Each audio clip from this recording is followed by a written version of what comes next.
नमस्ते, मेरा नाम अनिल शारदा है और आप दी जर्नलिस्ट अड्डा देख रहे हैं। फेसबुक लाइव चल रहा है दी जर्नलिस्ट अड्डा का। और इस वक्त हम दी जर्नलिस्ट अड्डा के पेज से लाइव हैं। बात बिहार की हो रही है, बिहार के अलग अलग मुद्दों को लेकर के बातचीत हो रही है, लेकिन अभी जो बिहार का राजनीतिक समीकरण है वो इस समय बड़ा मुद्दा है जिस पे चर्चा होनी चाहिए। अभी अगर मैं बिहार की बात करूं तो बिहार में बहुत जल्द चुनाव की तारीखों की जो है ऐलान है वो होने वाले हैं। और इसे देखते हुए सभी दल अपने अपने गठबंधनों के पुनर्गठन में लग गए हैं। सबसे बड़ी चुनौती आरजेडी के सामने है, जिसे पिछले चुनाव में जीत और सबसे बड़ा विधायक दल होने के बावजूद नीतीश कुमार के पलटी मारने के कारण विपक्ष में बैठना पड़ा। इस लिहाज से बिहार में गठबंधन में चुनाव लड़ने का अब तक का सबसे बुरा अनुभव आरजेडी का ही है। कहने को तो एनडीए के बाहर के तकरीबन सभी दल सेकुलर महागठबंधन के जरिए चुनाव लड़ने को तैयार हैं और इन सभी को आरजेडी का नेतृत्व स्वीकार है। लेकिन इन दलों की अंदरूनी मंशा कुछ अलग ही दिखती है। महागठबंधन के सभी संभावित दलों में कांग्रेस और कम्युनिस्ट पार्टियां प्रमुख है और खासकर आज कम्युनिस्ट पार्टी को लेकर के बातचीत होगी कि इसकी जो भूमिका है बिहार के इलेक्शन में वो कितनी बड़ी है। तो आज हमारे साथ बातचीत करने के लिए सीपीआई के नेता हैं अनिल कुमार अंजान साहब। इनसे हम बातचीत करेंगे कि बिहार में इस वक्त कम्युनिस्ट पार्टी की जो सक्रियता है वो कितनी है और इस चुनाव में कितना प्रभावित करते हुए दिखाई देंगे दूसरी पार्टियों को। तो पहला सवाल सर मेरा आपसे यही है कि आप जरा सीपीआई का जो स्टैंड है वो क्लियर कीजिए कि अभी क्या हालात है यहाँ पे, किस तरीके से आप लोग प्लानिंग कर रहे हैं चुनाव को लेकर के।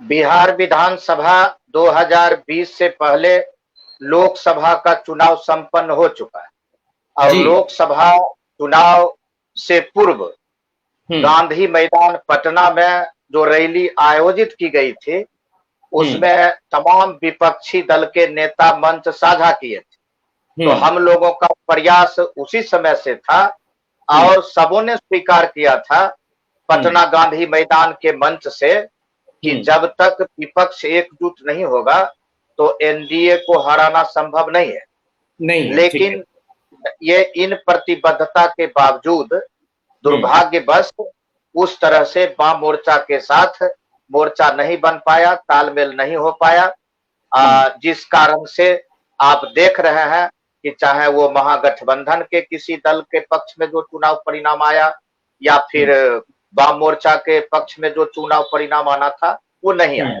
हालांकि लोकसभा चुनाव के बाद और फिर इस बिहार विधानसभा चुनाव के बीच का जो दौर रहा वो दौर काफी दुखदाई, काफी निराशा भरा और एक से एक जो जन विरोधी कदम सरकार के द्वारा जो उठाए गए हैं उससे जनता में गुस्सा है, जनता में उबाल है, परिस्थिति बदली हुई है।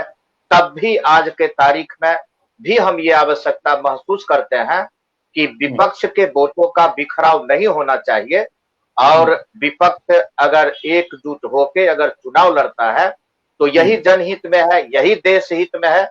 इसीलिए पार्टियां आएगी जाएगी, हम जीतेंगे हम हारेंगे, लेकिन आज का जो वर्तमान परिस्थिति है उस परिस्थिति में सबसे बड़ा सवाल है कि हम पहले जनतंत्र को बचा लें, पहले देश के संविधान को बचा लें। जो देश के विधि व्यवस्था पर जो खतरा उत्पन्न हो चुका है आज के हालात में, इसीलिए पहले हम उधर देखें। देश के लिए, जनतंत्र के लिए, जनता के लिए ये जरूरी है कि दोबारा एनडीए जीत के नहीं जाए, वरना जनतंत्र ही नहीं बचेगा और जब जनतंत्र ही नहीं बचेगा तो फिर कौन सी पार्टी जीतेगी और कौन सी पार्टी हारेगी। इसीलिए इसी मानसिकता के साथ सीपीआई वाम मोर्चा हम लोग ये पहल कर रहे हैं कि बिल्कुल पूरे एकजुटता के साथ, और हमारा ये इतिहास रहा है कि हम जब कभी भी मोर्चा बनाए हैं तो आज तक कहीं से कोई कंप्लेन नहीं आया है कि कोई बाहर मोर्चा हम लोग बनाए, बल्कि हमारे एक एक कार्यकर्ता, आज के तारीख में भी सच्चाई यही है कि भारतीय कम्युनिस्ट पार्टी के पास, वाम मोर्चा के पास जो भी कार्यकर्ता है उसके अंदर जो समर्पण की भावना है, जो त्याग और कुर्बानी की भावना है, जो सक्रियता है, वो दूसरे किसी दल में नहीं है। इसलिए हमारा पूंजी कार्यकर्ता है। हम भाड़े पर का कार्यकर्ता तैयार करके हम चुनाव नहीं लड़ते हैं। हम भाड़ा पर का कार्यकर्ता लेके हम अपना कोई कार्यक्रम नहीं बनाते हैं। इसीलिए हमारे पास आज भी समर्पित कार्यकर्ताओं की फौज है और उसी फौज के बदौलत हम राजनीति करते हैं और हम चुनाव लड़ते हैं।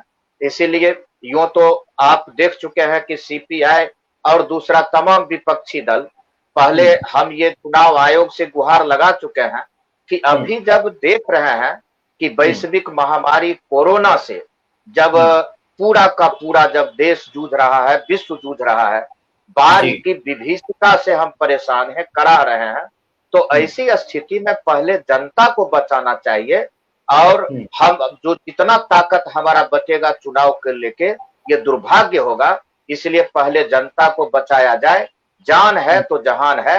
लेकिन दुर्भाग्यवश ऐसा एहसास करवा दिया गया कि आपके मांगों को अनसुना कर दिया गया है और चुनाव हर हालत में होना है। तो जब चुनाव हर हालत में होना है तो ये स्पष्ट हो गया कि जनता से ज्यादा उनको सत्ता प्यारा है। तो ऐसी स्थिति में स्वतः जनता को भी विचार करना चाहिए, जनता को भी समझना चाहिए कि चुनाव तो हम कल भी करवा सकते हैं। और वो भी जब आप कह रहे हैं कि हम शारीरिक दूरी कायम रखेंगे, हम मास्क पहनाएंगे और उसके बाद हम चुनाव करेंगे। आप वर्चुअल रैली की बात करते हैं, आप डिजिटल चुनाव की बात करते हैं, तो ये देश है अंगूठा छाप और आप चुनाव करवाइएगा वर्चुअल डिजिटल। तो इसका मतलब ये हुआ कि आप साधन संपन्न है, आपके पास मीडिया है, आपके पास तमाम शक्ति है, तो पैसा के बदौलत आप तो चुनाव लड़ लीजिएगा या जनता को दिग्भ्रमित करके झूठ को सच में परिवर्तित करके आप बाजी भी मार ले सकते हैं। लेकिन जनतंत्र की यहाँ हत्या होगी, जनसंवाद बिना कायम किए ये कौन सा चुनाव? और फिर आप शारीरिक दूरी कहते हैं कि कायम रखते हुए चुनाव होना है। तो आप जान लीजिए कि मतदाता सूची का जो विखंडन किया गया है, तो 1000 से ज्यादा मतदाता वाला जहां जहां बूथ था उसको को करके आपने 2 भाग में कर दिया। लेकिन कैंपस एक है, बिल्डिंग एक है, जमावड़ा उसी कैंपस में होगा, उसी बिल्डिंग में होगा। तो आप को कर दीजिए कि खो कर दीजिए, जब आप कैंपस नहीं बदल रहे हैं तो भीड़ तो एक ही जगह जुटता है, तो फिर आप कैसे शारीरिक दूरी कायम करेंगे? तो ये स्पष्ट है कि ये चुनाव जनतंत्र के साथ मजाक है, यहाँ धोखा दिया जा रहा है, धनतंत्र जनतंत्र पर हमला कर रहा है। और एक तरह से कहा जाए तो धनतंत्र के गिरफ्त में ये जनतंत्र चला जाएगा अगर इस लॉकडाउन के अवधि में चुनाव होता है, जो दुर्भाग्य की बात। इसलिए आज के तारीख में भी हम चुनाव आयोग से मांग करते हैं कि आप अगर चुनाव करवाना चाहते हैं और चुनाव करवाना चाहते हैं तो आप ये जो दूरी आप बनाए हुए हैं, आम सभा नहीं कर सकते हैं, आप इतने लोगों को एक जगह नहीं इकट्ठा कर सकते हैं, तो फिर ये हटा दीजिए। तब तो सीधा सीधे जो गरीब पार्टी है, जो गरीब उम्मीदवार होगा, उसकी आवाज को जनता तक कैसे पहुंचाया जाएगा? इसीलिए आपको विचार करना चाहिए और ये छूट देना चाहिए कि अगर चुनाव करवाते ही हैं तो जिस तरह से चुनाव होते रहा है उसी पैटर्न पर चुनाव होना चाहिए। इसीलिए हम लोग पहले तो यहाँ आके खड़ा है, जो लगातार हम लोग दोहराते रहे हैं कि इस चुनाव को रोका जाए। दुर्भाग्य की बात है कि चुनाव सामने खड़ा है और इसको अनसुना कर दिया गया। तो ये भी एक तरह से जो आज चुनाव आयोग की भूमिका है, जो सीबीआई की भूमिका है, जो आरबीआई की भूमिका है, जो मीडिया की भूमिका है, जो न्यायपालिका की भूमिका है, देश के संविधान को जब दिल्ली की सड़कों पर जब फाड़ा जाता है, जलाया जाता है, उस दौर में हम जी रहे हैं। इसीलिए अभी अगर हम किसी दल विशेष की बात करें, हम सीपीआई या वाम मोर्चा की बात करें, तो उससे बड़ा देश है, उससे बड़ा जनतंत्र है, उससे बड़ा देश का संविधान है। इसीलिए हम लोग इसी मानसिकता के साथ कदम आगे बढ़ा रहे हैं कि हर हालत में हम लोगों को एकजुट होकर देश हित में, जनता के हित में चुनाव लड़ना चाहिए। और अगर एनडीए को हम परास्त नहीं करते हैं तो ये जनतंत्र के साथ, ये जनता के साथ, ये देश के साथ ये बहुत बड़ा धोखा होगा और बहुत बड़ा नुकसान। ठीक है, आपने जो कहा वो आपके स्तर से वो सही दिखता है, लेकिन एक चीज मैं आपको बता दूं कि विधानसभाओं के चुनाव के जो डेट हैं वो बहुत जल्द अनाउंस होने वाले हैं, जैसा कि सारी तैयारियां लगभग पूरी कर ली गई हैं। जानकारी के लिए एक और चीज बताऊं कि बिहार में ऑलरेडी 68,000 से 70,000 समथिंग बूथ है जहां पे वोटिंग होती है, और सरकार ने ये भी कहा है कि हमने 35,000 और एक्स्ट्रा बूथ तैयार कर लिए हैं। तो कहीं ना कहीं कोरोना को देख के कुछ तो सरकार सोच ही रही होगी, ऐसा तो है नहीं कि बिना सोचे समझे वो वोट कराने चली जाएगी। हमने आपको बताया कि सरकार जो सोच रही है वो सोच कागज पर है। हम चैलेंज करते हैं, हम दावा करते हैं कि जान लीजिए कि बेगूसराय जिला की बात करें तो एक भी जगह, एक भी बूथ का बिल्डिंग परिवर्तित नहीं हुआ, जगह चेंज नहीं हुआ। एक ही कैंपस में उत्तर है तो उत्तर का पूर्वी भाग, उत्तर का दक्षिणी भाग, दक्षिण भवन है तो फिर दक्षिण का इतना पूर्वी भाग, उत्तरी भाग, इस तरह से करके बूथ बनाया गया। एक गेट है, कैंपस में सब लोग आएंगे, उसी गेट से सब लोग जाएंगे और वही कतार में खड़ा होंगे, तो फिर ये कैसे शारीरिक दूरी कायम रह पाएगा। इसीलिए चुनाव आयोग या फिर जो कुछ भी सोच रख के वो जो बूथ पढ़ाया गया है, तो ये सुन के उन लोगों को लगता होगा कि नहीं, चुनाव आयोग गंभीर है कोरोना के प्रति, महामारी के प्रति, लेकिन धरती की सच्चाई ये है कि कहीं से वो गंभीर नहीं है।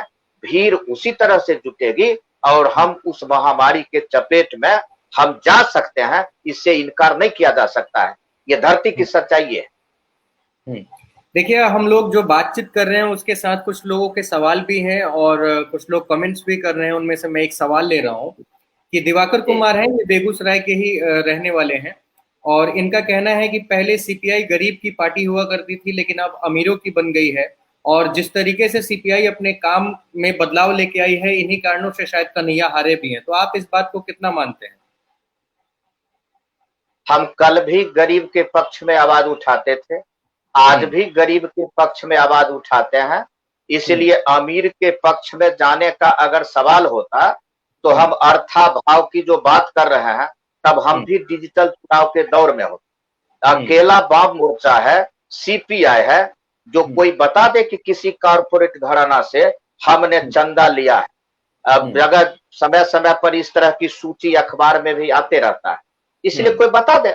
हम गरीब से ही हम पैसा लेते रहे हैं, गरीब के पक्ष में चुनाव लड़ते रहे हैं, और सबसे बड़ा कारण है कि कोई बता दे कि हम जो उम्मीदवार बनाते हैं तो कोई भाड़ा पर का कहीं से नेता का आयात हम नहीं करते हैं।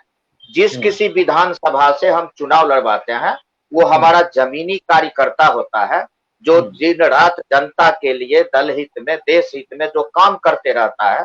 कहीं से हम कोई कम्युनिस्ट पार्टी का उम्मीदवार अगर एप्लीकेशन देने का सिस्टम नहीं है हमारे पार्टी कि हम उम्मीदवार बनेंगे, इसका कोई दरखास्त दें, हमारे पार्टी के अंदर इसका कोई शुल्क जमा नहीं होता है, 2 रुपया भी खर्चा नहीं है। इसीलिए पार्टी तय करती है और उसमें से जिन किन्हीं को उम्मीदवार बनाया जाता है, इतना तय है कि वो पार्टी के कार्यकर्ता ही होंगे, पार्टी के नेता होंगे। कोई आयात हम किसी पैसे वाले को प्रवेश अगर करवा देते पार्टी के अंदर तो फिर जो हमारा वोट था वो था ही, और अगर हम क्षणिक स्वार्थ में अगर पैसे वाला के लिए दरवाजा खोल देते तो हो सकता था कि ईमान का सौदा करके हम भी बाजी मार लेते, लेकिन ऐसा एक भी उदाहरण नहीं है।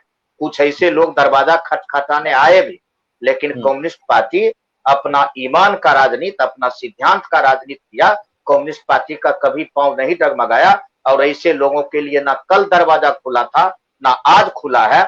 और हम उनको बताना चाहेंगे कि इसी 0 माइल में भारतीय जनता पार्टी का बैठक हुआ था, राज्य स्तर का बैठक था, कई एक साल गुजर चुके हैं। हाँ, और वहां नीचे कार्यकर्ता नारा लगा रहे थे कि भाजपा का नेता कैसा हो, जिसके पास पैसा हो। सीपीआई के लोग तो नहीं नारा लगा रहे थे, भारतीय जनता पार्टी के ही कार्यकर्ता नारा लगा रहे थे कि भाजपा का नेता कैसा हो, जिसके पास पैसा हो। इसलिए कम्युनिस्ट पार्टी के साथ इस तरह का कहीं से कोई आज तक ना दाग लगा है, और जब भटकाव होगा तो बाकी दल के तरह हमारे नेता भी जेल में रहेंगे, हमारा भी छवि खराब होगा। तो ये दावा भी अकेले वाम मोर्चा कर सकता है कि किसी घपला घोटाला में आज तक हमारा कोई नेता जेल नहीं गया, बाकी ये दावा कोई नहीं कर सकते हैं। इसलिए जिन किन्हीं का सवाल है, हमें खुशी है कि जनतंत्र में ये अधिकार दिया है, और सवाल भी उनका अच्छा सवाल है, बेहतर सवाल है। इसलिए उनके सवाल का स्वागत करते हुए हम उन्हें ये बताना चाह रहे हैं कि आप इन सच्चाइयों को जानिए और हम लोगों से जुड़िए, तो और आप लोगों को जानकारी मिले। ठीक है, एक और सवाल मेरा यहाँ पे ये है कि आप कह रहे हैं कि जमीनी स्तर पे आपकी पार्टी काम कर रही है, गरीबों की पार्टी है, पिछड़ों की, दलित की पार्टी है, उनके हक की आवाज उठा रही है, लगातार काम कर रही है। कन्हैया भी काम कर रहे थे बीच में और लगातार आप लोग काम कर ही रहे हैं। सवाल ये है कि इतना काम करने के बावजूद आपने 2015 के इलेक्शन में एक भी सीट निकालने में कामयाब क्यों नहीं हुए? इससे पहले जिन बातों की चर्चा हमने की है, मामला कहीं ना कहीं उससे जुड़ा हुआ है। आप देख लीजिए कि कम्युनिस्ट पार्टी की बात थोड़ी देर के लिए छोड़ भी दी, बाकी पार्टी के द्वारा जिन जिन को उम्मीदवार बनाया जाता है, अगर वो भी आप सर्वे करना शुरू करेंगे तो आप देखेंगे कि उस पार्टी में भी जो पैसा वाला है उसको अहमियत दिया जाता है। तो पैसा वाला का अहमियत देने का मतलब है कि एक तो मोटी रकम वहां जमा करना है और फिर जाके पब्लिक के बीच पैसा का खेल वेल करके उनके ईमान का सौदा करके हम चुनाव कैसे जीत सकें। उनकी प्राथमिकता चुनाव जीतने की है, उनकी प्राथमिकता कोई वसूल, कोई सिद्धांत की राजनीति करने की नहीं। कम्युनिस्ट पार्टी ना जातिवाद, ना संप्रदायवाद, ना अर्थवाद, हम इस सब से अलग है।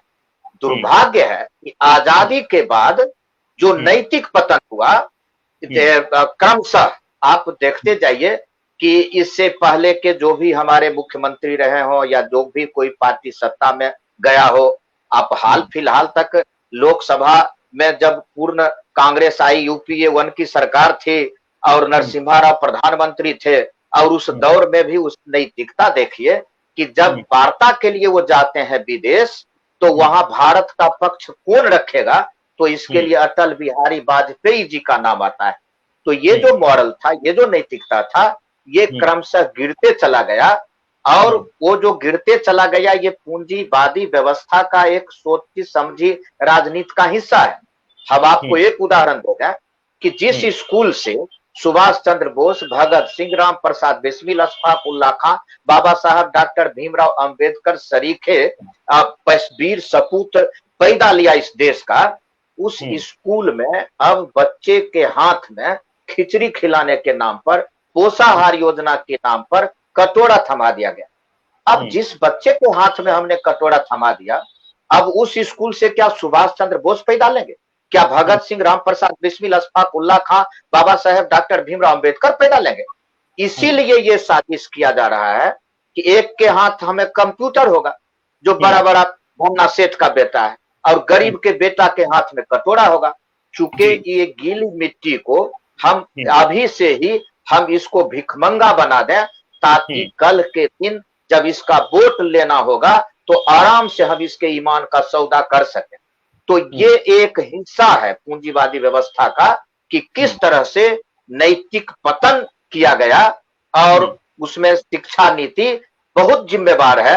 हम लोग जिस समय पढ़ते थे स्कूल में, तो ये गणित में बताया जाता था कि 1 किलो दूध को अगर हम 5 रुपये की दर से बेचते हैं और इसमें अगर आधा किलो पानी मिला दिया, तो बताइए कि मुनाफा कितना निकलेगा।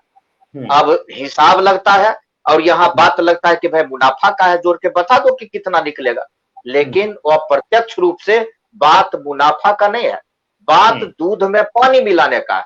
तो जब दूध में पानी मिलाएंगे तो फिर दवा के कैप्सूल में हम काहे ने हम गलत चीज मिलाएंगे? हम फिर मसाला में काहे ने गलत, सीमेंट में काहे ने गलत चीज मिलाएंगे? हमारे दिमाग में ये घुसा दिया गया कि मुनाफा की बात, इसलिए मानव चला गया, वो नीचे गिर गया, मुनाफा ऊपर आ गया, अर्थ के इर्द गिर्द ये पूरा समाज घूमने लगा। हिंदू हिंदी हिंदुस्तान के नारा देने वाले जरा एक बार पलट के देख लें कि जब एक भाई अपने सहोदर भाई का प्रॉपर्टी के लिए कत्ल करने के लिए तैयार है, जब बाप बेटा का गर्दन दबा रहा है, बेटा बाप का हत्यारा बना हुआ है, माँ और बेटा का रिश्ता टूट रहा है, भाई बहन का रिश्ता टूट रहा है, आप किस हिंदी हिंदू हिंदुस्तान की बात करते हैं? इसीलिए जब नैतिक पतन होगा, जब इस तरह के हरासोन्मुख दौर से हम गुजरेंगे, तो एक एक इंसान चला जाएगा, और उसी दौर में हम पहुंचे हुए हैं। इसलिए यहाँ हिंदू और हिंदी और हिंदुस्तान की बात छोड़ दीजिए, जो एक ब्लड है, एक सहोदर भाई है, एक जहां खून का रिश्ता है, वो रिश्ता भी आज तार तार हो रहा है। इसलिए इसका अगर कोई विकल्प है तो एकमात्र विकल्प है, जिस व्यवस्था के सोच में मानव है, मुनाफा नहीं है, जिस व्यवस्था के सोच में जो बेरोजगारी के बारे में सोचता है, जो जिसके दिमाग में ये सोच है, इन मजदूरों का क्या कसूर है? रेल का पटरी कौन बिछाया? मजदूर। सड़क कौन बनाया? मजदूर। महल तैयार कौन किया? मजदूर। दवा कौन बनाया? मजदूर।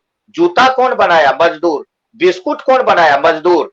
लेकिन ये तमाम चीजों से मुहताज कौन है? तो मजदूर। गल्ला कौन पैदा किया खेत में? किसान। लेकिन वो किसान आज आपने न्यूनतम निर्धारित मूल्य तय किया कि मक्का का कीमत होगा 1800 रुपया प्रति क्विंटल, और 1800 1850 रुपया जो आपने न्यूनतम निर्धारित मूल्य तय किया, आज के तारीख में हम दावा करते हैं कि 9 रुपये किलो यानी 900 रुपये क्विंटल मक्का बेचने के लिए किसान मजबूर हो रहा है। तो कहाँ है आपका? किसानों का इशू रहा है। मैं खुद भी बेगूसराय और नवगछिया वगैरह, पूर्णिया वगैरह भी मैं गया था इस दौरान। वहां पे कुछ किसानों के जरूर ये सवाल थे, क्योंकि पिछले साल जो समर्थन मूल्य था वो 1700 रुपए समथिंग तय किया गया था, और इस बार उसको बढ़ाया भी गया था। लेकिन किसान जो थे वहां पे 1100-1200 में बेचने को मजबूर थे, क्योंकि कोविड है। और वहां के प्रशासन से पूछने पे सीधा सीधा जवाब आता है कि कोविड में कोई ले ही नहीं रहा है, फैक्ट्रियां नहीं खुली हैं, तो फिर वो जाएगा कहाँ? तो इस वजह से अभी तकलीफ हो रही है, बाद में होगा। लेकिन किसान तो परेशान है। किसानों के लिए फिर क्या होगा, इसके बारे में कोई बातचीत करने वाला नहीं है, और ये सबसे बड़ा सवाल है। तो ऐसे में क्या किया जाए सर?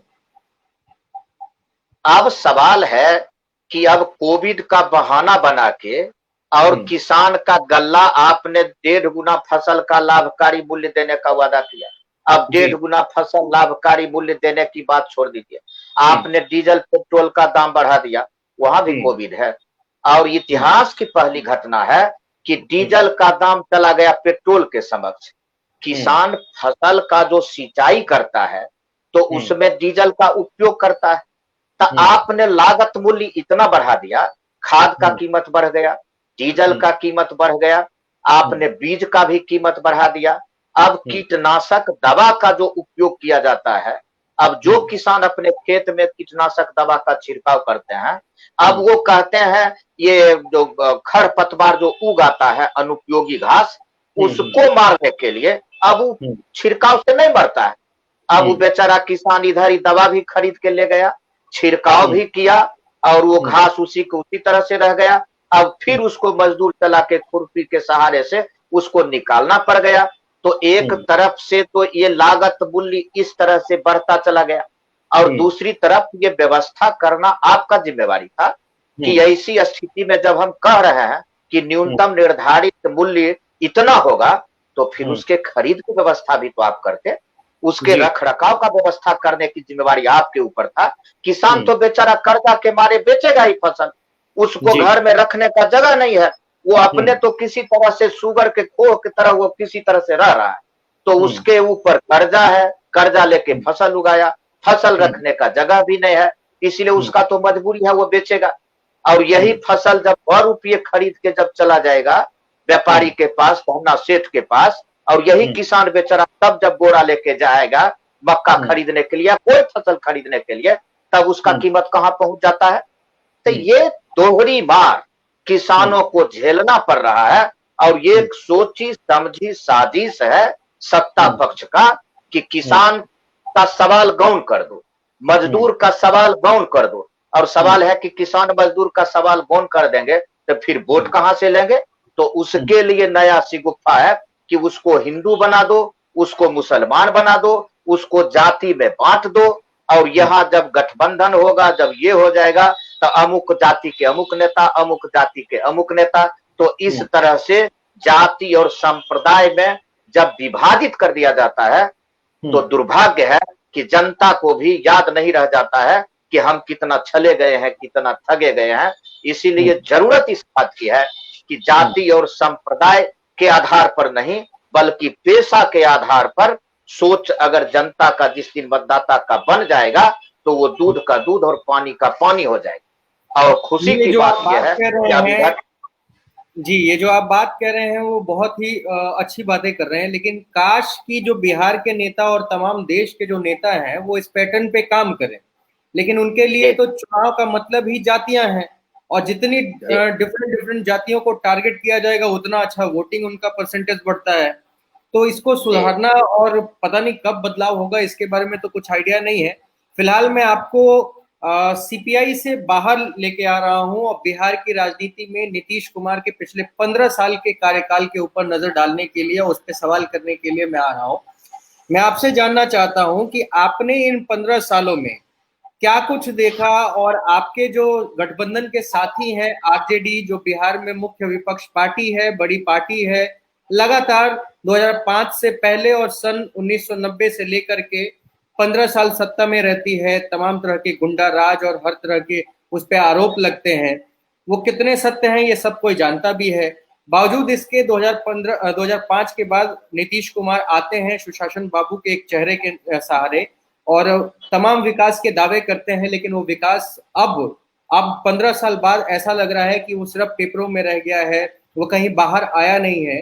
तो आप इन 15 साल के कार्यकाल को कैसे देखते हैं? इसके बाद और 3-4 सवाल इसी कार्यकाल को लेकर मैं पूछूंगा। पहले इन 15 साल के ऊपर आप बताएं कि आपका ऑब्जर्वेशन क्या है। देखिए, आपने ठीक कहा कि जो कुछ भी जनता का शिकायत था हाँ। राजद शासन के साथ, हम्म। जनता ने बदल दिया। हम्म। सुशासन बाबू आ गए। हम्म। कुशासन था तो वो चला गया, आ हम्म। गए सुशासन बाबू।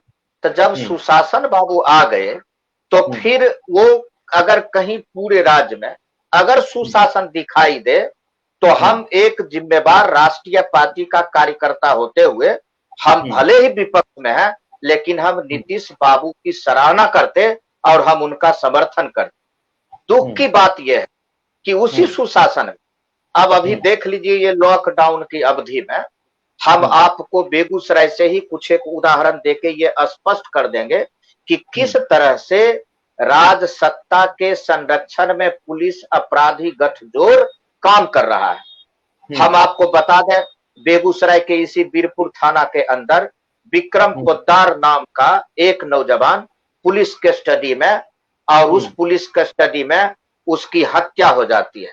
हालांकि हम्म। थाना का कहना है कि आत्महत्या किया। ये चलिए, वो कब जांच हुआ? का विषय। ये करीब 3-4 महीना हो चुका है। लॉकडाउन के अच्छा। अवधि की ही सब घटना, ये जो भी हम हाँ। बताएंगे सब लॉकडाउन के बारे में ही हम बताएंगे। जी। तो ये लॉकडाउन के कार्यकाल का घटना है कि हम्म। बीरपुर के अंदर विक्रम पोद्दार आत्महत्या भी अगर कर लिया पुलिस के स्टडी में, इसके लिए जी। कौन जिम्मेवार है? एक जी। बात। दूसरी बात, जब उस विक्रम पोद्दार के साथ जो कुछ भी हुआ, हाँ। उसका जो कुछ डेड बॉडी वीडियो पर जो झूलता हुआ नजर आ रहा था, जो हम्म। दिखाया जा रहा था, उससे हम्म। लग रहा था उसका पैर जमीन छू रहा है। ये मामला हम्म। आत्महत्या का लग नहीं रहा था। उसका हम्म। विरोध किया, हम्म। एआईएसएफ विरोध किया, हम्म। ऋषभ हमारा छात्र नेता है उसके नेतृत्व में, और हम्म। विरोध किया संतोष कुमार शर्मा, नाव हम्म। कोठी का सामाजिक कार्यकर्ता। हम्म। और संतोष शर्मा ने उसका विरोध किया, हम्म। इसीलिए लॉकडाउन के आड़ में संतोष शर्मा को पुलिस नाव कोठी थाना गिरफ्तार करके ले जाती, हम्म। थाने के पीछे ले जाकर बेरहमी से मारने की नियत से उसकी पिटाई की जाती है, और हम्म। इलाज के दरमियान हम्म।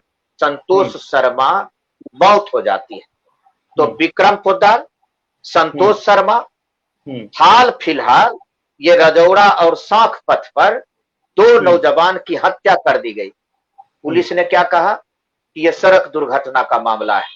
जब हम्म। पब्लिक मूवमेंट सामने आया, जब हम्म। जाके वहां पोस्टमार्टम में स्पष्ट किया गया कि ये गोली यहाँ लगा है और ये निशान है गोली का, तो मौत हाँ। हुआ गोली से। लेकिन जी। पुलिस क्या कह रही है? ये सड़क हम्म। दुर्घटना का मामला है। तो हम्म। वहां आप सड़क दुर्घटना बता रहे हैं, किसान हम्म। के ऊपर पुलिस लाठी चला रही है। तो हम्म। ये जब रक्षक ही भक्षक बन के सामने आ जाए तो हम्म। अपराधी की बात छोड़ दीजिए। हम हम्म। उदाहरण इसीलिए दिए कि इससे हम्म। स्पष्ट हो जाता है, जब आप कह रहे हैं सड़क दुर्घटना का मामला है तो अपराधी के आप बचाव में है, तो अपराधी के बचाव में है तो स्पष्ट है कि अपराधी के साथ आपका साठगांठ है। और वहां सुशासन में कोई जुबान खोलने वाले सामने नहीं आते हैं। इसीलिए ये बेतहाशा, ये जो अपराध में जो वृद्धि हुआ, जब रामदीरी आप भी गए थे कस्बा मौजा के अंतर्गत, जब वहां के किसान जब अपना उपजाऊ भूमि बचाने के लिए जाते हैं, जो उनका भूमि है उसका सारा डॉक्यूमेंट्स उनके पास है, और तब आप एनटीपीसी से सौदा कर लेते हैं, और सौदा करके आप वहां कह देते हैं कि नहीं अब यहाँ एनटीपीसी को जमीन दे दिया गया, इसलिए अब किसान को यहाँ जमीन नहीं है और उसको हम नहीं देंगे। तो वहां जब किसान जाता है शांतिपूर्वक धरना देने के लिए, वो लहूलुहान होता है, पत्रकार तक नहीं बख्शे जाते हैं। तो इसी को हम अगर सुशासन कहें, सुशासन अगर इसी को कहें कि मुजफ्फरपुर बालिका गृह कांड से लेके जितना बालिका गृह कांड था, वहां इस तरह की एक से एक शर्मसार करने वाली घटना घटित हुआ। पूरे विश्व में हम शर्मसार हुए। इस तरह का तो कोई उदाहरण पिछले किसी शासन में नहीं मिला होगा। और अगर इसको हम सुशासन कहें, हम अगर इसको सुशासन कहें कि चमकी बुखार के वजह से सैकड़ों बच्चे मर जाते हैं और इसके लिए कहीं कोई व्यवस्था नहीं, इसको हम सुशासन कहें। मुजफ्फरपुर हॉस्पिटल, मेडिकल कॉलेज सह हॉस्पिटल में एक मासूम बच्चा को चूहा काट के वही मार दे रहा है, ये आपके स्वास्थ्य का व्यवस्था है। उसी बांका के अंदर घटना घटित होता है कि सड़क दुर्घटना में एक पैर गंवा चुके, वहां जब रोगी जाता है तो उसका दूसरा जो कटा हुआ जो पैर है वो कुत्ता लेके भाग जाता है। अगर यही सुशासन है तो ये स्वास्थ्य व्यवस्था के क्षेत्र में जो कुछ हमने आपको ये उदाहरण दिया, और अभी कोरोना जैसे महामारी में जहां कहीं कोई देखने वाला नहीं, राम भरोसे आपको कोरोना हो जाए, आप बच जाइए, आप मर जाइए। लेकिन जब बिहार नीतीश सरकार का जब सेक्रेटरी और वो बेचारा जब रांची जाइए, नालंदा जाइए, पटना आइए करते करते सड़क पर दम तोड़ दिया, उसका इलाज नहीं हो पाया। तो जिस राज्य में ये स्वास्थ्य व्यवस्था की ये हाल हो, जिस राज्य में एक भी सड़क, अगर आप मुख्य सड़क से गांव की तरफ आप उतर जाएं, चले जाएं, तो एक भी सड़क सही स्थिति में आपको दिखाई नहीं देगा। विद्यालय का हाल आप जान रहे हैं, कोरोना के नाम पर तो शिक्षा पहले से भी बदतर था। विद्यालय में सिर्फ शिक्षक को ठेकेदार बना दिया गया। अब ईंटा और सीमेंट का हिसाब जोड़ते रहिए, शिक्षक बेचारा अलग लाठी खा रहा है समान काम का समान वेतन के सवाल पर। जितना शिक्षक होना चाहिए उसके मुकाबले आप आधा अधूरा भी शिक्षक वहां स्कूल में नहीं रह रहा है।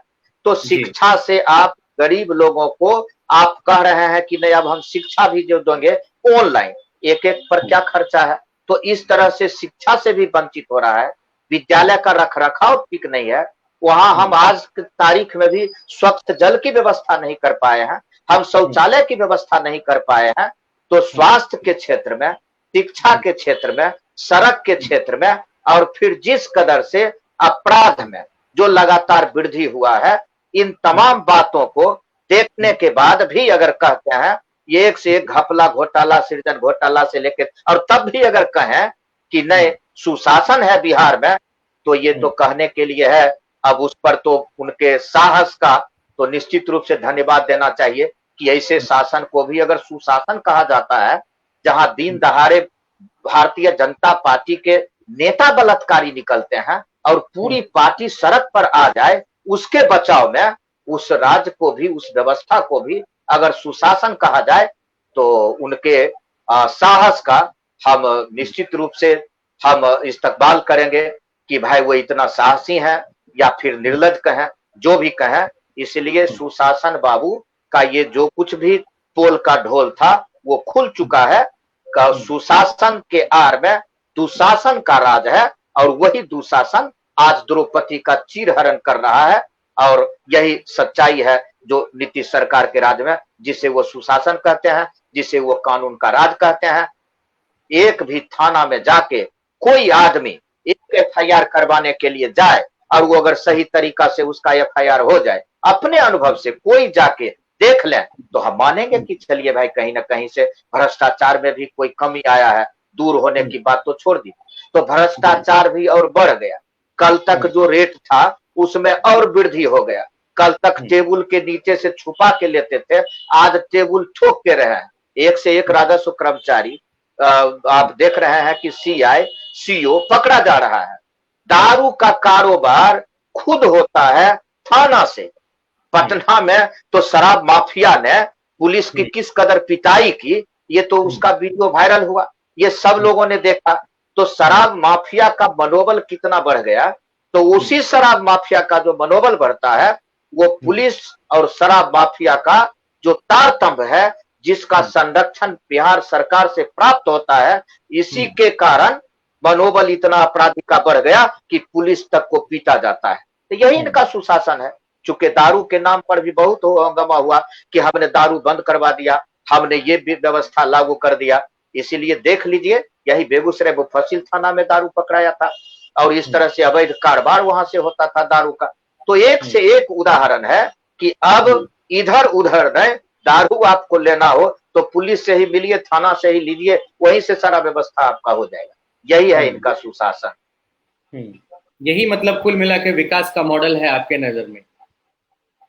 जी जी, यही है विकास का मॉडल उनका, और यही है राम राज कहिए, सुशासन कहिए, कानून का राज कहिए, जिसका हमने उदाहरण देके हम आपको बतलाने का काम किए हैं कि ये धरती की ये सच्चाई।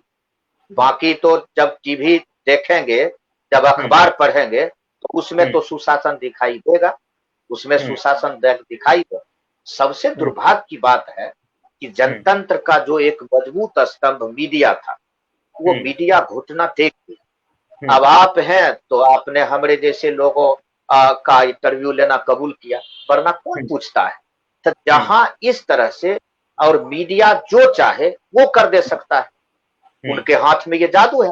हम एक उदाहरण दे दें कि एक समय में ये अफवाह फैलाया गया कि सूरजमुखी के खेत में सुगवा सांप रहता है और वो उड़ते उड़ते आता है और सर में काट लेता है और किसान वहीं मर जाता है। अखबार टीवी जो भी खोलिए देखिए, इतने खबर सुगवा सांप।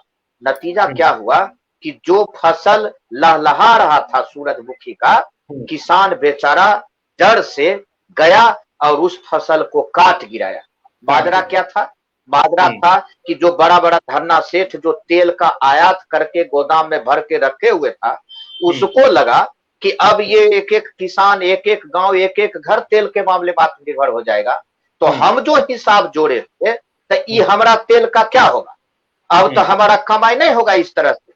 तो वही धन्ना सेठ, मीडिया और सत्ता, ये तीनों एक जगह होता है और सुगवा सांप वहीं से बना के उड़ा दिया जाता है। एक दूगो कोई उदाहरण दे के बता दे कि किस गांव में सुगवा सांप किसी को काटा था, जहां किसान मर गया, वो सुगवा सांप की वजह से अपने सूरजमुखी के फसल के खेत में जाके मर गया। एक भी उदाहरण? लेकिन कमाल तो कर दिया गया, सूरजमुखी का खेत तो चौपट हो गया। इसीलिए ये मीडिया का कमाल है। कभी गणेश जी को दूध पिलाना शुरू कर देंगे, कभी बहुआ गाछ पर हाथ रगड़वाना शुरू कर देंगे। आज भी अंधविश्वास और कुरीतिवाद की तरफ अगर समाज को ले जाएंगे, तो फिर मीडिया का अगर ये परफॉर्मेंस होगा, तो फिर बाकी जहलियत के तरफ नहीं जाएंगे, तो फिर ये समाज कहां जाएगा। विश्व गुरु बनने का अगर यही तरीका हो, यही माध्यम हो, तो मुबारक है, बनाइए विश्व गुरु आप इसी रास्ते से। लेकिन हकीकत यही है कि इसमें जो कुछ भी लेकिन सर ये तो फिर अंधा विश्व गुरु होगा ना? ये जब ये विश्व गुरु भारत बनेगा, उसमें तो सब अंधे होंगे।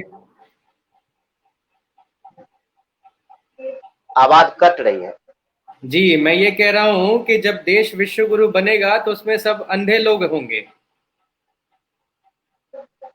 अब आप अगर विश्व गुरु बनाने की बात करते हैं, तो आप बता दीजिए ना, कहीं से दिखाई देगा ना कि शिक्षा के मामले में हम कहाँ क्या सुधार करने जा रहे हैं।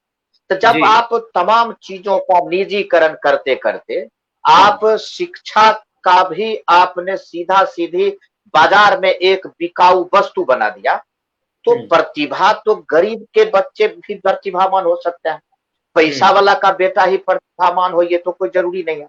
तो जब गरीब के बेटा को जब शिक्षा हासिल ही नहीं होगा, आपने इतना महंगी शिक्षा कर दिया, तो फिर आप विश्व गुरु किसके लिए बनाइएगा और किसके माध्यम से आप विश्व गुरु बनाइएगा।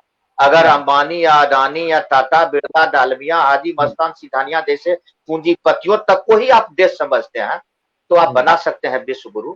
लेकिन ये देश अभी भी जहां अधिकांश लोग जहां अंगूठा छाप हैं और उस देश में अगर कोई नीति अगर आप बना रहे हैं तो आपको एक बार रुक के विचार कर लेना चाहिए। बैलगाड़ी में अगर रेल का इंजन लगा देंगे तो वो क्या होगा उसका हास्य। इसीलिए नीति निर्धारक वो ये नहीं देखते हैं कि वस्तु स्थिति क्या है, सच्चाई क्या है, देश का किसान मजदूर नौजवान कहाँ खड़ा है। हम कुछ नहीं कहते हैं, हम कहते हैं अगर सिर्फ बेरोजगारी दूर हो जाए तो बाकी का रास्ता वहां से निकलना शुरू हो जाएगा। लेकिन बेरोजगारी दूर करने का तो वादा किया गया था, लेकिन आज हसर यह है कि आप नोटबंदी कानून से लेके और लॉकडाउन तक में अब जो हाल है आज के तारीख में हम पूरे जिम्मेवारी के साथ कह रहे हैं, एक एक दिन गिनते जाइए, आपराधिक वारदात बढ़ेगा नहीं बल्कि छलांग लगाएगा। इसीलिए कि बेरोजगारों का जो फौज तैयार कर दिया गया है नोटबंदी और लॉकडाउन के कार्यकाल में, वो अब करेंगे क्या। एक तरफ तो आप हवस बढ़ा दिए हैं, आपने जो कुछ टीवी से परोसने का काम किया है मीडिया के माध्यम से, लोगों का मांग बढ़ गया है, मानसिकता बदल गया है, और दूसरी तरफ अब जेब में पैसे होंगे नहीं। नतीजा होगा जो ये अपराध में वृद्धि होगा। राह चलते आज जितना राहजानी की घटना घट रही है, कल के तारीख में आप देखते जाइएगा कि उसमें कितना वृद्धि होता है। इसलिए यहाँ कहीं से कोई बेरोजगार नौजवानों को रोजगार और कर भी नहीं सकता है। वो अगर बेरोजगार नौजवानों को रोजगार दे देंगे तो फिर उनको चुनाव में जो भाड़ा पर का कार्यकर्ता चाहिए तो वो कार्यकर्ता मिलेगा कहाँ से। तो जब ये भूखा पेट रहेगा तब तो एक रोटी का टुकड़ा फेंक के और हम उसको पीछे लगाएंगे और उसको बताएंगे कि तुम नारा लगाओ, देश का नेता कैसा हो फलाने बाबू जैसा हो, जिला का नेता कैसा हो फलाने बाबू जैसा हो। तो उनको चाहिए भाड़ा पर का कार्यकर्ता। इसीलिए जो इंजीनियरिंग करने वाले, डॉक्टरेट करने वाले, जो भी मेधावी छात्र पढ़ रहे हैं और वो आज कहाँ गली गली भटक रहे हैं, तो वो देखें तो उनको कहा कि पकौड़ा छानना भी एक रोजगार है। तो अगर उनको यही ठीक लगे कि नहीं पकौड़े अब छानना रोजगार है, वो भी पकौड़ा अब कौन खाएगा, नहीं तो सर किसके जेब में पैसा है।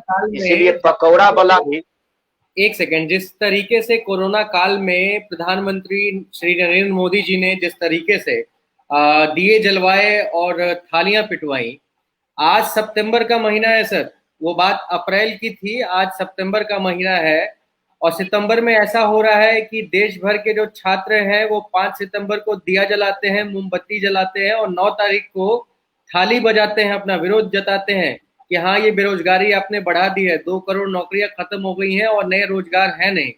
इसके बाद अगले 17 सितंबर को जिस दिन नरेंद्र मोदी जी का जन्मदिन होता है, उस दिन बेरोजगारी दिवस के रूप में छात्रों ने कहा है कि इस दिवस को मनाया जाएगा। क्या लगता है आपको, क्या कितना सही है ये? क्या छात्रों का गुस्सा फूट रहा है अब?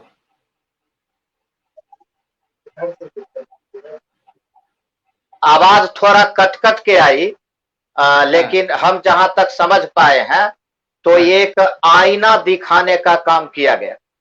आपने ठीक कहा कि आप जनता कर्फ्यू से शुरू करते हैं 22 मार्च, जनता कर्फ्यू के बाद आप लॉकडाउन लागू करते हैं, लॉकडाउन लागू करने के बाद आपने शंख बजवाया, ताली थाली से लेके मोमबत्ती जलवाने का काम किया। और जब आपने कहा कि मोमबत्ती जलाइए तो जो भक्त जन थे वो बेचारे दीपावली बनाना शुरू कर दिए कि मोमबत्ती ही क्यों खाली जलावे, पटाखा भी फोड़ना शुरू कर दिए। और वो भक्त जन बेचारे मोमबत्ती के साथ साथ पटाखे फोड़े। कुछ भक्त जन तो सड़क पर आ गए और मोहम्मद कोरोना गो बैक का नारा लगाना शुरू कर दिया। अब बताइए कि कोरोना क्या हो गया, मोहम्मद, और वो सड़क पर नारा लगाना शुरू किया। ऐसे अल्पसंख्यक मोहल्ला को चिन्हित किया गया कि उस मोहल्ले में जाके नारा लगाएंगे मोहम्मद कोरोना गो बैक। तो अब देख लीजिए हालचाल कि जब कोरोना के साथ भी सांप्रदायिकरण की राजनीति वहां आया ना कि पकड़ लिया पकड़ लिया पकड़ लिया। अरे क्या पकड़ लिया? तो ये लोग यहाँ मस्जिद में छुपे हुए थे, तबलीगी जमात के लोग, ये कोरोना फैलाने वाले थे और इसीलिए इनको हमने पकड़ लिया साहब। थाना चार दीवारी के एक तरफ थाना, एक तरफ वो मस्जिद, वो कार्यक्रम आपके आदेश से हो रहा था और आपने कह दिया एकाएक लॉकडाउन। और लॉकडाउन का मतलब आपने समझाया कि जो जहां है वहीं कैद हो जाओ, बाहर नहीं निकलना है। तो वो मस्जिद में था तो वो मस्जिद में कैद हो गया और उसके बाद आपने उस फैसले का पालन करने का ये हुआ सिला कि उन्हें घोषित कर दिया गया कि ये जानबूझ के मरकज में जो लोग आए हुए हैं वो जानबूझ के कोरोना फैला रहे हैं। वो कोरोना फैला रहे हैं और कुल मिला के असली मुद्दा से ध्यान हटाने के लिए, हिंदू मुसलमान के बीच नफरत की भावना पैदा करने के लिए ये खेल खेला गया कि कोरोना का इलाज करने में हम कितना सक्षम होते हैं नहीं होते हैं, इधर ध्यान नहीं जाए। फिर ये सवाल लोग नहीं पूछे कि आप कहे थे 15 लाख रुपया 2014 के ही चुनाव में कि प्रत्येक गरीब के खाते में देंगे, उसका क्या हुआ। ये सवाल नहीं पूछा जाए कि बहुत हुई महंगाई की मार अब की बार मोदी सरकार, तो ये महंगाई और 3 गुना रात 4 गुना के दर से क्यों बढ़ रहा है। भ्रष्टाचार पर आपने कहा था रोक लगाएंगे, राम राज्य लगाएंगे, तो भ्रष्टाचार इस कदर क्यों हावी हो रहा है। ये तमाम तरह का बेरोजगारी से जुड़ा, महंगाई से जुड़ा, भ्रष्टाचार से जुड़ा जो कुछ भी सवाल सामने आता तो उसके लिए भी एक अलग दिशा देने का काम किया गया कि उसी में उलझ के रह जाए। लेकिन ये तो तब जब प्रवासी मजदूरों का हुजूम, जब वो मरता क्या नहीं करता, जब वो सड़क पर आने लगा और पुलिस की लाठी की प्रहार होने लगी। और हमें दुख है कि कोरोना किसी को नहीं हो, लेकिन जब भारतीय जनता पार्टी के ढेर सारे नेता जब खुद कोरोना के गिरफ्त में आ गए, आप तो तबलीगी जमात क्या, आप तो इस तरह के मोहल्ले में भी जाना पसंद नहीं करते हैं जहां अल्पसंख्यक रहता हो, तो फिर आपको कैसे कोरोना हो गया। तो इसीलिए ये तब जाके इनका जुबान बंद हुआ, वरना कोरोना के साथ भी सांप्रदायिकरण और हिंदू मुस्लिम की इन्होंने जो कुत्सित राजनीति शुरू कर दी थी देश में, ये कुल मिला के ये देश को विभाजित करने की मंशा रखते हैं और उसके पीछे असली मुद्दा से ध्यान हटाने के लिए उन्होंने ऐसा कुछ किया। हर क्षेत्र में वो ये कर। ठीक है, ये तो तमाम बातें रही और फिर से हम सीपीआई और महागठबंधन के ऊपर आ जाते हैं और 2-3 सवाल और रहेंगे, उसके बाद से हमारा लाइव का समापन भी होगा। लेकिन अब मैं आपको कुछ चीजें मैं बता दूं कि आप यानी कि communist party, Congress, RLSP, CPI, CPM, ये सभी मिलके एक महागठबंधन का हिस्सा है। लेकिन इन सभी पार्टियां मतलब जो है लालू प्रसाद के उत्थान के बाद से राज्य की राजनीति में ये सब हाशिए पर जा चुकी हैं और ये दल मानते हैं कि लालू यादव की राजनीति की वजह से ही तरक्की नहीं कर पा रहे हैं। तो कांग्रेस समेत रालोसपा, सीपीआई, सीपीएम, सीपीआई, माले सभी का दावा उसी जनाधार पे है जो कि आरजेडी का मूल जनाधार है। तो फिर इसमें नया क्या है, आप अलग कैसे हो पाएंगे। आरजेडी के साथ आपको खड़ा होना क्या मजबूरी है जिस वजह से आप लोग खड़े हो रहे हैं, क्योंकि आरजेडी के वोट के बिना आप सबका काम नहीं चल पाएगा या फिर आप लोगों को एक्सपोजर नहीं मिलेगा। तो कुल मिला के क्या आरजेडी को किनारे करके आप लोग अपने आप को आगे लेके नहीं आ सकते? क्या कांग्रेस के पास वो नेतृत्व क्षमता नहीं है? क्या सीपीआई के पास नहीं है? बाकी सब पार्टियों के पास नहीं है? आज सवाल सिर्फ सीपीआई का नहीं है या जिन दलों के बारे में नाम गिनाया गया उनका सवाल नहीं है। आज कोई पार्टी नहीं है जो गठबंधन की राजनीति से अलग हो, जो अपने आप में कह रहे हैं कि हम देश की सबसे बड़ी पार्टी है। कभी कभी तो विश्व तक की बात कर देते हैं कि विश्व स्तर पर हम सबसे बड़ी पार्टी हैं। तो सबसे पहले तो जब सबसे बड़ी पार्टी आप हैं तो भारतीय जनता पार्टी को अकेले चुनाव लड़ना चाहिए। लेकिन आज जो जमीनी सच्चाई है वो यही है कि वो दौर समाप्त हो गया और गठबंधन की राजनीति का दौर चल रहा है। ऐसी स्थिति में हाँ, ये सच्चाई स्वीकार करना पड़ेगा।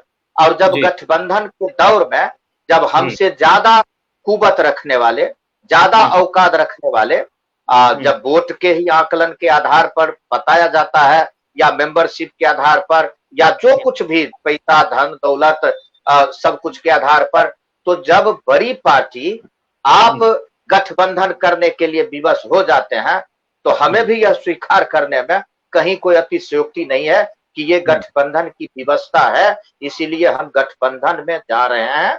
और अभी पहले जो जनता का बचाने का सवाल है, हमने पूर्व में ही कहा कि पहले देश बचेगा, जनतंत्र बचे, तब तो हम फिर पार्टी अपना अलग अलग राजनीति करेंगे, और तब हम जाति या नहीं, आपको क्या लगता है कि ये महागठबंधन में जितने लोग मिलकर चुनाव लड़ रहे हैं वो लोकतंत्र को बचा लेंगे, संविधान को बचा लेंगे?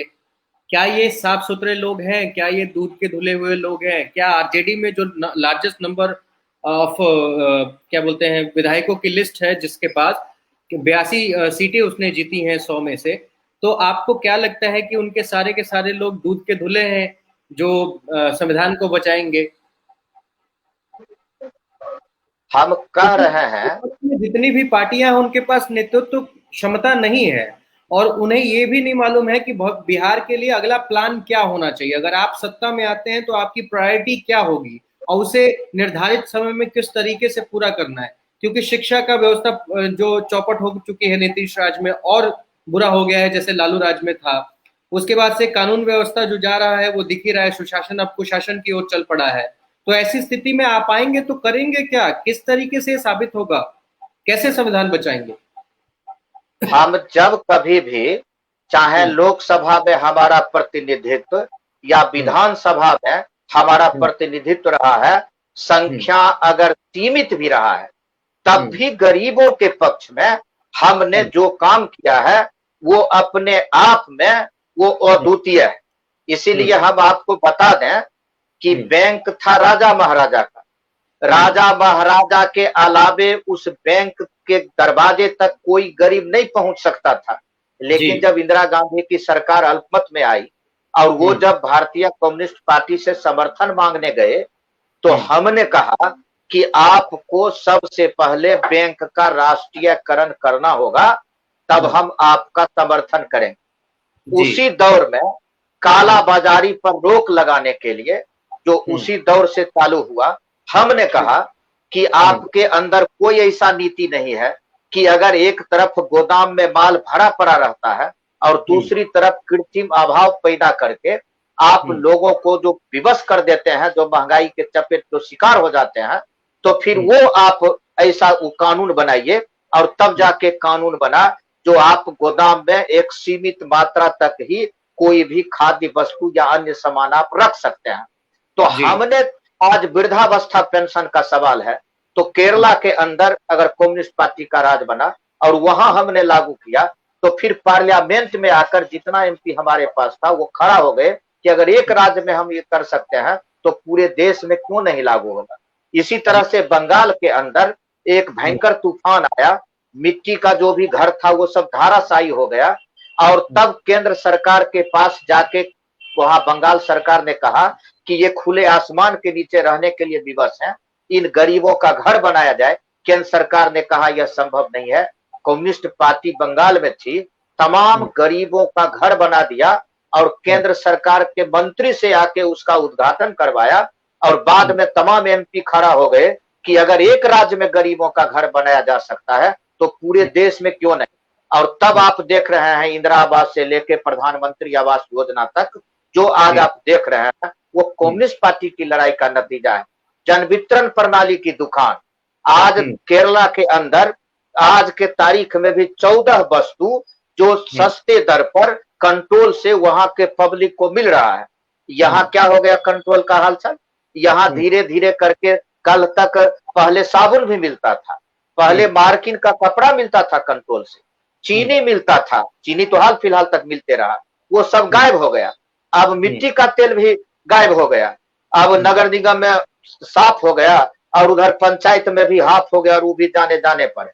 और हम जन वितरण प्रणाली व्यवस्था को इसीलिए विकसित किया कि अगर महंगाई बढ़ भी जाए तो कम से कम गरीब लोगों को भी जीने का हक है, तो उनको तो सस्ता दर पर कम से कम ये जरूरत का जो चीज है वो तो मिला करेगा। इसलिए जन वितरण प्रणाली व्यवस्था को हमने वहां से लड़के हासिल किया। हम कभी मुख्यमंत्री नहीं बने, हम कभी प्रधानमंत्री नहीं बने, लेकिन अगर सीमित संख्या में हम विधानसभा के अंदर थे, लोकसभा के अंदर थे, तो बाकी दल जो हमारे गठबंधन के साथ रहे हैं, मनसा उनकी जो भी हो, लेकिन हम इधर उधर होने नहीं दिए। इसीलिए ये लगाम अगर वाम मोर्चा के पास, सीपीआई के पास अगर जाता है, तो उस गठबंधन के दौर में अगर हम होते, तो बाकी लोग चर्चा किया ना कि ईवीएम हैक कर लिया, ईवीएम हैक हो कि नहीं हो, लेकिन बिहार का सीएम हैक हो गए। अगर उस समय भी कम्युनिस्ट पार्टी के लोग होते, तो हम सीएम को भी हैक होने नहीं देते। इसीलिए ये हमारा इतिहास है कि हम अगर गठबंधन में गए हैं, तो हम गठबंधन बाकी दलों को भी हम एक हद तक समेट के सही रास्ता पर ले चलने का काम किए हैं, और उसमें हमें कामयाबी मिला है। अब कहीं से इस तरह का ये हमारा इतिहास है। इसीलिए गठबंधन में जब होंगे, तो निश्चित रूप से जनता के हित में काम करेंगे, देश के हित में काम करेंगे। ठीक है, आखिरी सवाल एक और है मेरा आपसे, और वो महत्वपूर्ण सवाल भी है। कन्हैया आपके मुख्य चेहरे इस वक्त हैं जो बहुत बड़े नाम हो चुके हैं, बिहार से लेकर के केंद्र की राजनीति में एक हुजूम वो खड़ा कर सकते हैं, और खड़ा किया भी उन्होंने। कहाँ है कन्हैया इस वक्त, और क्या कर रहे हैं, और इस कोरोना में वो कहाँ रहे? और आज जब बिहार में आपकी पार्टी महागठबंधन के साथ मिलकर चुनाव लड़ने की तैयारी कर रही है, महागठबंधन के ओर से आप लोगों को बातचीत की गई है कि हाँ हम लोग साथ में लड़ेंगे, तो ऐसे में कन्हैया कुमार की सीपीआई को लेकर के इस महागठबंधन में क्या भूमिका होने वाली है? क्या वो फ्रंट पे आएंगे, क्या कुछ काम करेंगे, क्या कुछ कहेंगे, या फिर इस विधानसभा में वो चुप ही रहेंगे, सामने नहीं आएंगे? कन्हैया हमारा राष्ट्रीय नेता है। भारतीय कम्युनिस्ट पार्टी के सेंट्रल एग्जीक्यूटिव मेंबर में कन्हैया है। और कन्हैया अब कोई एक राज्य का नेता नहीं है, एक जिला का नेता नहीं है।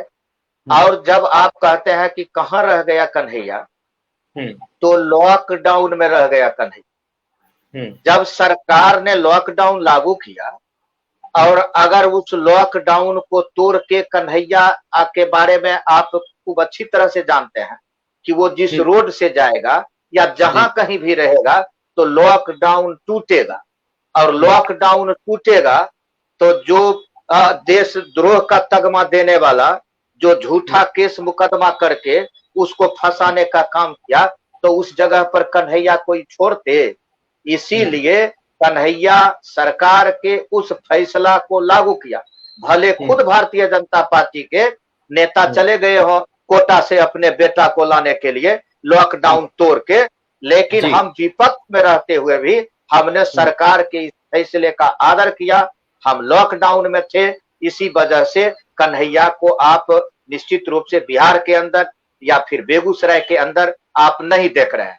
बाकी जो आगे का जो कुछ भी गठबंधन का जो ताना बन रहे थे, क्या वो अंदर खाने कुछ काम कर रहे थे? क्या कोरोना में जो विस्थापित मजदूर जो बाहर से होके आ रहे थे, जो माइग्रेंट लेबर थे, उनके लिए क्या उन्होंने कुछ किया? क्या कुछ तो चल रहा होगा ना पीछे सर? बिल्कुल। कोरोना काल में जिस किसी राज्य से भी जहां मजदूर फंसे पड़े थे, और कन्हैया से संपर्क होने के बाद कन्हैया ने उस राज्य के मुख्यमंत्री से लेके या फिर जो भी पार्टी के नेता थे उनसे संपर्क करके, ऐसा ढेर सारा उदाहरण है कि उन मजदूरों को वहां से उन्होंने व्यवस्था करके घरों तक पहुंचाने का ये व्यवस्था किया। कन्हैया वहां अपना जो कुछ नंबर और जो नेट पर जो कुछ इस तरह का कंप्लेन मिल रहा था, चाहे वो कार्यकर्ता के माध्यम से हो, चाहे आम आवाम के माध्यम से हो, वो कन्हैया पूरे मुस्तैदी के साथ इस काम को कर रहा था। उस काम में कहीं से पीछे नहीं था। फील्डिंग नहीं हो रहा था, जिसकी चर्चा हमने की कि फील्डिंग के पीछे यही बाधा था कि लॉकडाउन के वजह से, और फिर जो कुछ राजपाट और जिस तरह से चल रहा है, आप जानते ही हैं कि दुख की बात है कि अभी हम बात कर रहे हैं, रघुवंश बाबू हमारे बीच नहीं रहे। बिहार के एक जाने-माने नेता, बुद्धिजीवी, पहले तो उनके प्रति श्रद्धा सुमन हमको अर्पित करना चाहिए। और उस दौरान में अगर कहीं से इसके चपेट में आ जाता कन्हैया, तो आप क्या समझते हैं कि जो हाल चाल है सरकार का, वो अगर इलाज करवाने के लिए अगर कहीं चला जाता, तो फिर उसके साथ क्या कुछ सरकार का रवैया होता, ये कहना मुश्किल। इसलिए एक सावधानी का भी ये हिस्सा है कि अगर कहीं कन्हैया जैसा नेता को इस तरह की, अगर कहीं से वो चेक उक करवा के पॉजिटिव घोषित करके और जाके ले जाके दे दे और फिर वहां कुछ खेल बेल कर दे, तो पार्टी ने ये भी सतर्कता बरतने के लिए कन्हैया को कहा, इसलिए ये भी सतर्कता थी। और फिर जो लॉकडाउन का फैसला था उस फैसले को आदर किया, लागू किया, जिसके वजह से कन्हैया फील्डिंग नहीं की, बल्कि अब कन्हैया मैदान में आने वाला है और जो कुछ नया विधानसभा चुनाव का जो गठबंधन का जो आकार, जो स्वरूप जो तैयार होगा, उसके मातहत कन्हैया मंच साझा करेगा और कन्हैया कमान संभाले। चलिए ठीक है। तमाम तरह की बातें हुई बिहार के अलग अलग मुद्दों को लेकर के, और बहुत ही बेहतरीन हम लोगों ने आज चर्चा की बिहार के अलग अलग मुद्दों पे। हम लोग दोबारा एक बार फिर जुड़ेंगे सर, क्योंकि अब चुनाव का तो मौका एकदम सामने है और अलग अलग पहलू है, तो फिर क्या ही कहा जाए। आप भी अब धीरे धीरे कैंपेन में बिजी हो ही जाएंगे, क्योंकि पार्टियां अब आ गई हैं। सीटों का भी बंटवारा अब जल्द होने वाला होगा, तो सीटों को लेकर के भी एक बार हम लोग दोबारा जुड़ेंगे और बातचीत करेंगे। फिलहाल इस लाइव में इतना ही। आपका बहुत बहुत शुक्रिया, आप हमसे जुड़े, आपने हमें समय दिया, उसके लिए बहुत बहुत धन्यवाद सर। जी नहीं, हम भी आभारी हैं कि आपने हमें बुलाया और इंटरव्यू करवाया, इसके लिए बहुत बहुत धन्यवाद। जी शुक्रिया सर।